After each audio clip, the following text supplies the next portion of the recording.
Neste vídeo, exploraremos alguns fatos e mistérios sobre o mundo antediluviano baseados na Bíblia e outras fontes históricas e científicas. Fique atento até o final porque você ficará surpreso com o que descobrirá. Antes de começar, quero pedir que você deixe um like, se inscreva no canal, ative o sininho para não perder nenhum vídeo e também compartilhe este vídeo com seus amigos para que eles também possam aprender mais sobre este fascinante tema. Vamos lá. O primeiro fato que precisamos saber sobre o mundo antes do dilúvio é que ele era muito diferente do nosso em muitos aspectos. Um deles é a expectativa de vida das pessoas. Sabia que as pessoas viviam muito mais antes do dilúvio do que depois? Pois é, a Bíblia nos diz que os patriarcas que viveram antes do dilúvio tinham idades compreendidas entre centenas e quase 1000 anos. Por exemplo, Adão, o primeiro homem, viveu 930 anos. Sete, o filho de Adão, viveu 912 anos. Matusalém, o avô de Noé, viveu 969 anos, o que o tornou o homem mais velho de todos os tempos. E Noé, o protagonista do dilúvio, viveu 950 anos. Mas por que as pessoas viviam tanto tempo antes do dilúvio? Há várias teorias para explicar isso, mas uma das mais aceitas é que o ambiente da Terra era muito mais favorável para a vida humana devido a uma camada de vapor de água que rodeava o planeta, protegendo-o da radiação solar e criando um clima temperado e úmido ao redor do mundo. Essa camada de vapor teria se rompido durante a inundação, provocando as chuvas torrenciais que inundaram a Terra. Depois da inundação, o clima mudou drasticamente, tornando-se mais frio e seco, e a radiação solar começou a afetar mais a saúde das pessoas, reduzindo sua expectativa de vida. Outro aspecto que diferenciava o mundo antes do dilúvio era a interação entre o divino e o humano. A Bíblia nos revela que antes do dilúvio, Deus se comunicava diretamente com algumas pessoas, como Adão, Eva, Caim, Abel, Enoque e Noé. Ele lhes deu instruções, advertências, promessas e bênçãos. Também os julgou e castigou quando pecaram. Além disso, a Bíblia nos diz que antes do dilúvio houve uma mistura entre os filhos de Deus e as filhas dos homens, gerando uma raça de gigantes chamados Nefilins. Quem eram esses filhos de Deus e essas filhas dos homens? E quem eram os Nefilins? São perguntas que geram controvérsia e debate entre os estudiosos da Bíblia. Mas uma das interpretações mais comuns é que os filhos de Deus eram anjos caídos que se rebelaram contra Deus e desceram à terra para ter relações com mulheres humanas, que eram as filhas dos homens. Essa união ímpia produziu os Nefilins, que eram seres híbridos com características humanas e angelicais, que se tornaram famosos por sua força, estatura e maldade. Esses seres teriam sido responsáveis por muita violência e corrupção na terra, provocando a ira de Deus e seu julgamento sobre a humanidade. Mas quem eram esses anjos caídos e por que se rebelaram contra Deus? Para entender isso, precisamos retroceder um pouco mais no tempo, antes da criação da Terra. A Bíblia nos diz que, antes da criação da Terra, existia Deus e ele tinha majestade com seu Filho Jesus. Deus também criou os anjos, que eram seres espirituais que o adoravam e lhe serviam. Entre os anjos, havia um que se destacava por sua beleza, inteligência e poder. Seu nome era Lúcifer, que significa estrela da manhã. Era o querubim ungido que cobria o trono de Deus com suas asas. Era o líder dos anjos e tinha acesso à presença de Deus, mas não estava contente com sua posição e queria ser igual a Deus. Estava cheio de orgulho, inveja e ambição, e convenceu 1/3 dos anjos a se unirem a ele na rebelião contra Deus. Ele queria tomar o lugar de Deus e ser adorado por todas as criaturas, mas Deus, que é soberano e todo-poderoso, não permitiu que isso acontecesse. Expulsou Lúcifer e aos anjos rebeldes do céu e os lançou à terra. Lúcifer passou a se chamar Satanás, que significa adversário, e os anjos rebeldes passaram a se chamar demônios, que são espíritos malignos que atuam sob o comando de Satanás. Este foi o início da guerra espiritual, que é uma confrontação entre dois reinos, o reino de Deus e o reino de Satanás.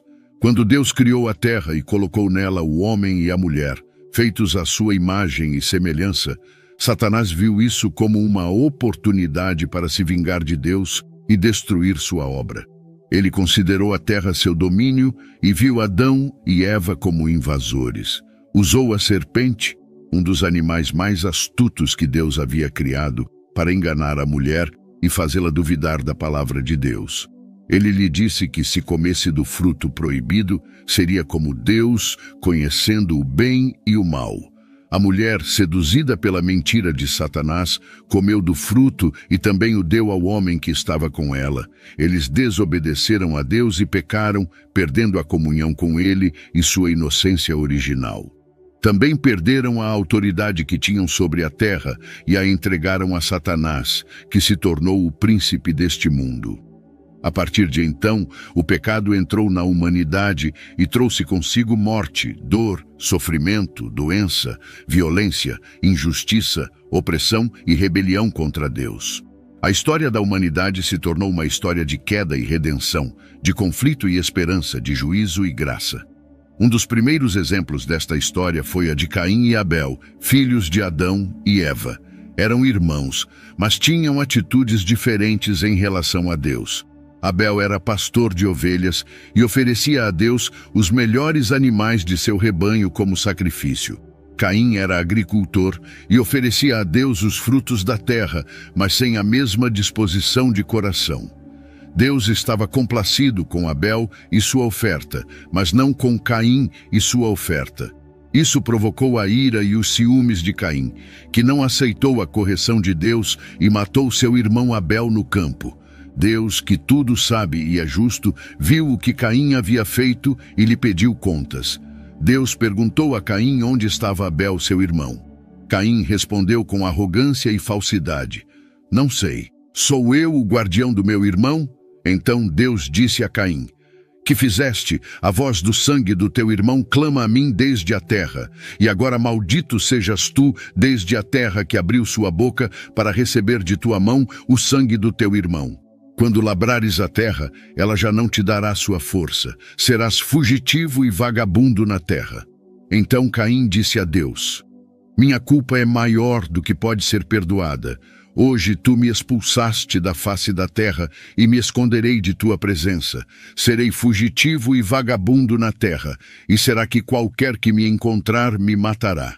Mas Deus lhe disse: "Não será assim. Se alguém matar Caim, será vingado 7 vezes.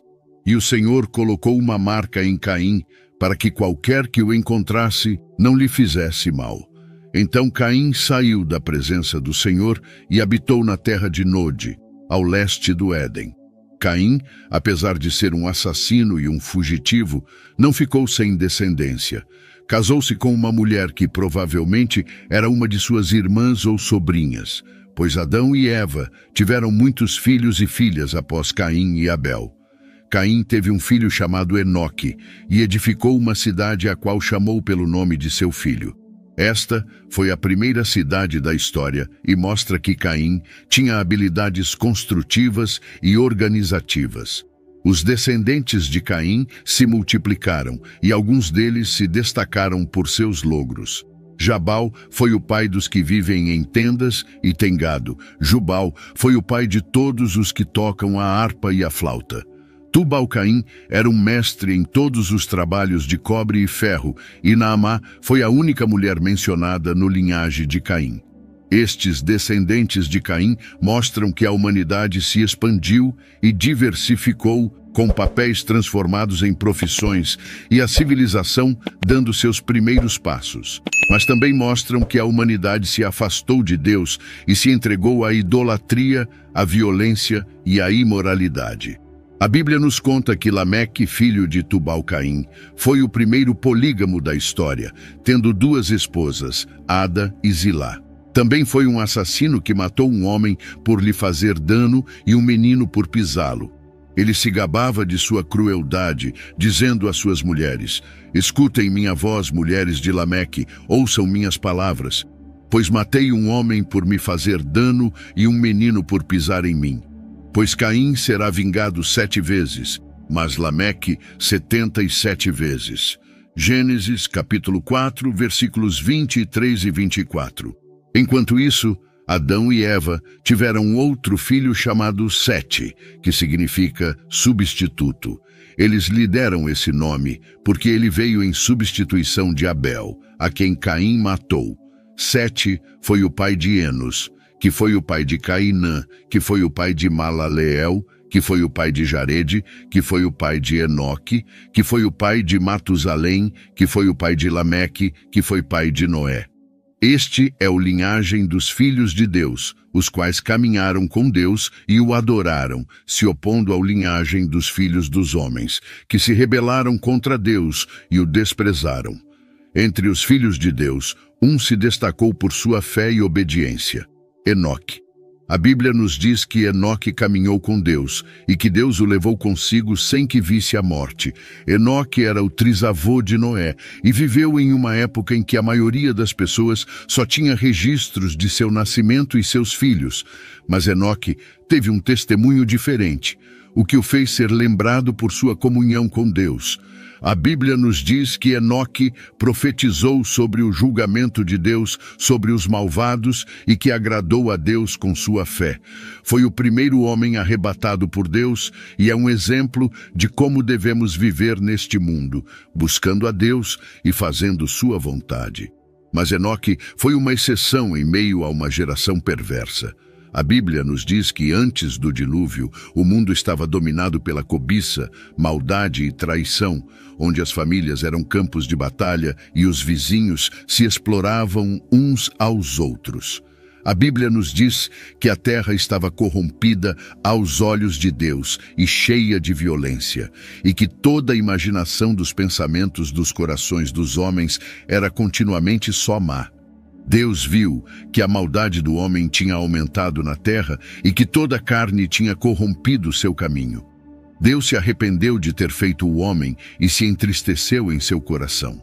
Decidiu destruir da face da terra o homem que havia criado, assim como aos animais, répteis e aves do céu. Mas houve um homem que encontrou graça aos olhos de Deus. Esse homem era Noé. Noé foi justo e reto entre seus contemporâneos e caminhou com Deus. Noé teve 3 filhos, Sem, Cam e Jafé. Deus escolheu Noé para ser o guardião de um novo começo para a humanidade e lhe deu uma missão especial: construir uma arca para salvar sua família e os animais do dilúvio que viria sobre eles. A arca era um barco especial desenhado por Deus para resistir às águas do dilúvio. Tinha 300 côvados de comprimento, 50 côvados de largura e 30 côvados de altura. Um côvado era a medida desde o cotovelo até a ponta do dedo, aproximadamente 18 polegadas. Isso significa que a arca media aproximadamente 450 pés de comprimento, 75 pés de largura e 45 pés de altura. Tinha 3 andares com várias divisões interiores e uma janela no alto de um côvado. Tinha uma porta lateral que só Deus podia abrir e fechar. Estava fabricada em madeira de gofer, que era uma madeira resistente e impermeável. Foi coberta com betume por dentro e por fora para evitar infiltrações. Tinha capacidade para albergar aproximadamente 40.000 animais de diferentes espécies, assim como suficiente comida e água para eles e a família de Noé. Era uma obra-prima da engenharia naval e um símbolo da graça e misericórdia de Deus. Noé levou cerca de 120 anos para construir a arca, seguindo as instruções de Deus. Durante esse tempo, também pregou a seus contemporâneos, advertindo-os do dilúvio vindouro e chamando-os ao arrependimento. Mas ninguém escutou a Noé e continuaram vivendo como se nada fosse acontecer. Zombaram de Noé e o consideraram louco e fanático. Não acreditavam que Deus julgaria o mundo com água, já que nunca tinha chovido sobre a terra. Não sabiam que se abririam as fontes do grande abismo e as janelas dos céus, e que as águas cobririam toda a terra. Não sabiam que o dia do Senhor viria como um ladrão na noite e que seriam pegos de surpresa. Não sabiam que só havia uma esperança de salvação: entrar na arca pela fé. Finalmente chegou o dia em que Deus disse a Noé: "Entra tu e toda a tua casa na arca, porque tenho visto que és justo diante de mim nesta geração. De todo animal limpo tomarás 7 pares, o macho e sua fêmea. Mas dos animais impuros, 2, o macho e sua fêmea. Também das aves do céu, 7 pares, macho e fêmea, para manter viva a semente sobre a face de toda a terra. Porque depois de 7 dias farei chover sobre a terra por 40 dias e 40 noites, e da face da terra exterminarei todos os seres que criei." Gênesis capítulo 7, versículos 1 ao 4. Noé obedeceu a Deus e entrou na arca com sua família e os animais que Deus lhe ordenou. Tinha 600 anos quando o dilúvio caiu sobre a terra. No dia designado por Deus, romperam-se as fontes do grande abismo e abriram-se as janelas dos céus. E choveu sobre a terra durante 40 dias e 40 noites. As águas prevaleceram e aumentaram muito sobre a terra, e a arca flutuava sobre a face das águas. E as águas prevaleceram muito sobre a terra e cobriram todos os montes altos que havia debaixo de todo o céu. 15 côvados acima dos montes prevaleciam as águas, e os montes foram cobertos. E morreu toda a carne que se movia sobre a terra, tanto de aves como de gado, de animais selvagens, de todos os seres que se arrastam sobre a terra e de toda a humanidade. Tudo o que tinha fôlego do espírito de vida em suas narinas, tudo o que estava em terra firme, morreu. Assim foi destruída toda criatura que havia sobre a face da terra, desde o homem até os animais, desde os répteis até as aves do céu. Foram extintos da terra, e só restaram Noé e os que estavam com ele na arca. Gênesis capítulo 7, versículos 11 ao 23. Noé e os que estavam com ele na arca ficaram isolados do mundo por 150 dias, enquanto as águas cobriam a terra. Mas Deus não se esqueceu de Noé e fez soprar um vento sobre a terra, e as águas começaram a diminuir.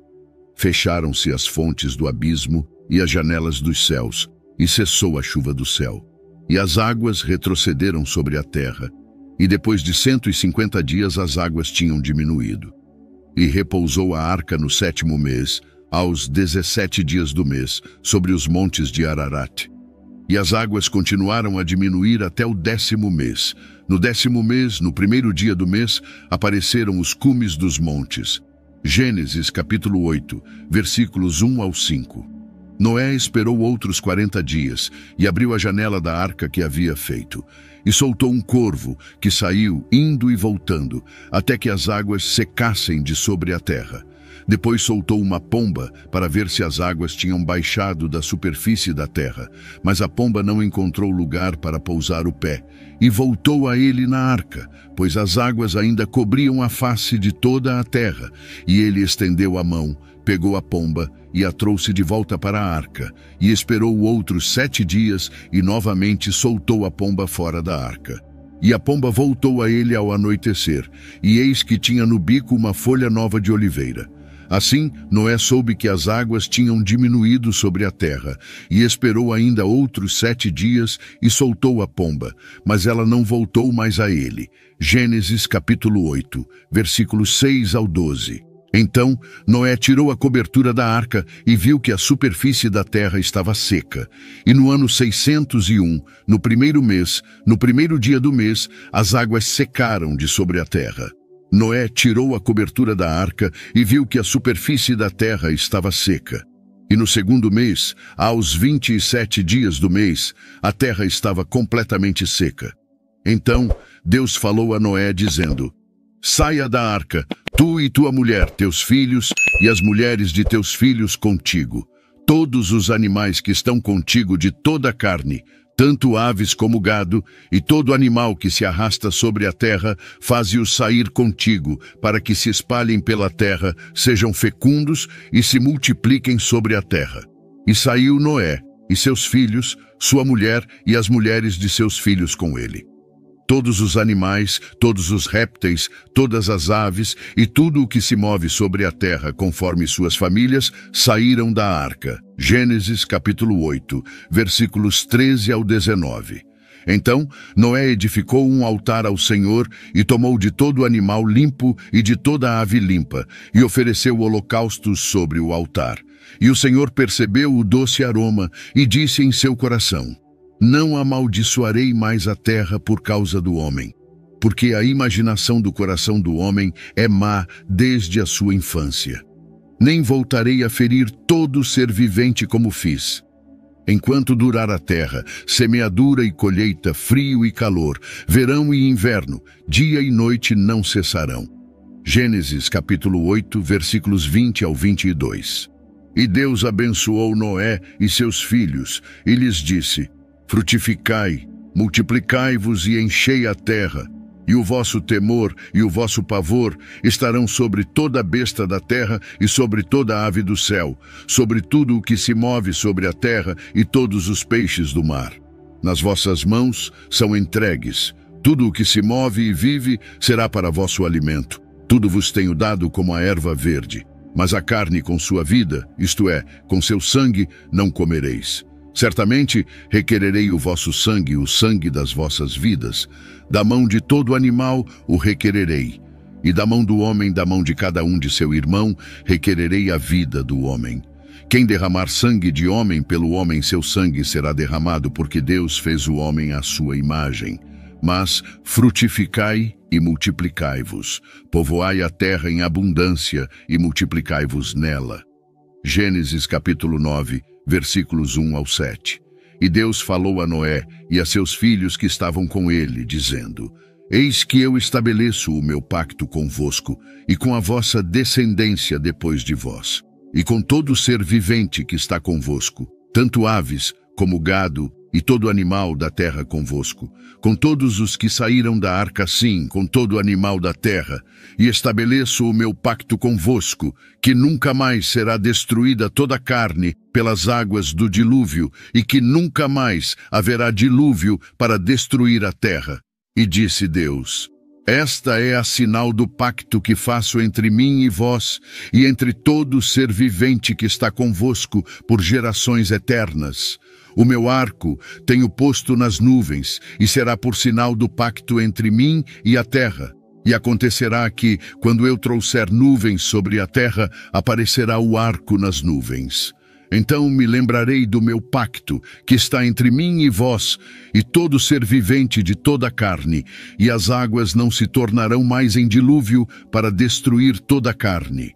O arco estará nas nuvens, e eu o verei para me lembrar do pacto eterno entre Deus e todo ser vivente de toda a carne que está sobre a terra. E disse Deus a Noé: Esta é a sinal do pacto que tenho estabelecido entre mim e toda a carne que está sobre a terra. Gênesis capítulo 9, versículos 8 ao 17. O arco-íris é o símbolo do pacto de Deus com Noé e toda a criação.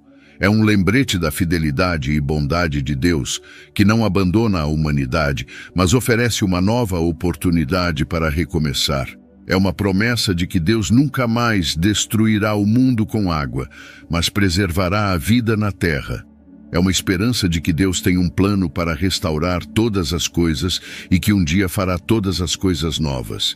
É uma graça que Deus nos ame e tenha enviado seu Filho Jesus Cristo, que é o arco-íris da nossa salvação. E assim termina a história do dilúvio e começa a história de Noé e seus descendentes, que povoaram a terra e formaram as nações. Mas essa é uma história para outro vídeo. Deixe nos comentários a sua opinião sobre o tema do vídeo. sempre respeitando a opinião dos outros. Espero que tenha gostado do vídeo. Se este conteúdo foi valioso para você, peço que me apoie com sua inscrição para que não perca nenhum dos nossos próximos vídeos. Compartilhe esse vídeo com familiares e amigos, dê um like e deixe sua opinião nos comentários. Isso faz com que o vídeo alcance mais pessoas. Juntos, podemos iluminar mais mentes e expandir nosso entendimento. Obrigado por estar aqui e que Deus te abençoe.